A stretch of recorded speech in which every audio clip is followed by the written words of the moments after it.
Hello mga ante, ano pa nga ba? Tara samahan nyo ako maggawa ng pa-order for today's video. Tara samahan nyo ako at ako'y nag-iisa lang din eh.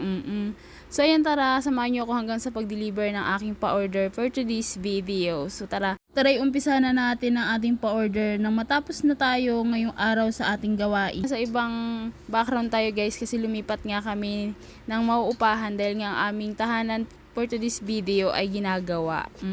For the go pa rin ang Rachel Kitchen sa kanyang mga pa-order kahit nasa ibang dimension na guys. Kahit medyo masikip push lang kasi nga may mga pa-order tayo. At hindi nasisiro kahit paano, 'di ba? Kahit sa isang linggo kahit paano may mga umu-order. Ganun guys. Kaya thank God dahil meron tayong blessing. Blessing 'yun pag may mga order, blessing 'yun sa amin bilang mga small business owner.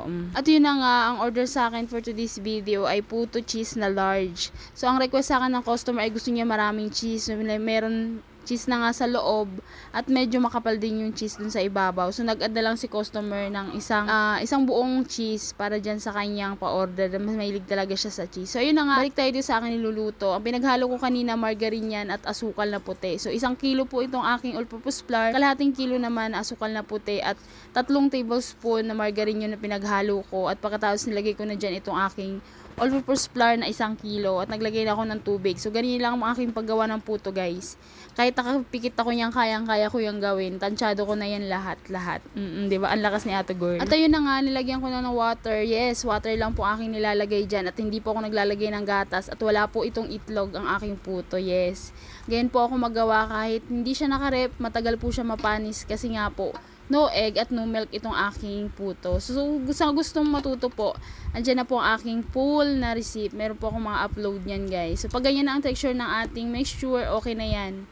At pwede na natin ilagay sa ating mga molder. At ayan nga, naglagay muna ako ng tigkakalahati sa bawat molder ng aking puto. Kasi nga, maglalagay ako dyan ng cheese sa gitna. Kasi ayun nga po ang request ng aking customer. Mahilig daw talaga siya sa cheese, kaya gusto niya ganyan. Siya naman nag-provide ng pambili ng ating cheese. So, ayan na siya. Ganyan na ang itsura. At pagkatapos, lalagyan ko pa ulit yan ng mixture ng puto para lagyan ko ulit ng cheese sa ibabaw. So, ayan. Pagkatapos niyan, lalagyan ko na ulit yan siya na maraming cheese. Gusto niya yung makapal din na cheese at malaki yung nasa pinakaibabaw. Okay, pagbigyan ng customer, siya din naman ang nag-provide ng ating cheese. Malinis po ang aking mga kamay habang naghahawak ako ng cheese na yan at paulit-ulit ko ni hugasan ang aking kamay at hindi ko na po makita ang aking gloves dahil nga po naglipat kami ng bahay. Hindi ko na alam kung saan ko naisiksik ang aking mga gloves ng panluto, guys. Kaya yun, nagdoble na lang ako ng hugas ng kamay at ako'y naglagay ng ganyan sa bawat isa ng molde.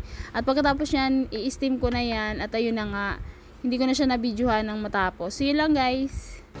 So, ayan na guys ang ating finished product. So, ayan ang order ng customer.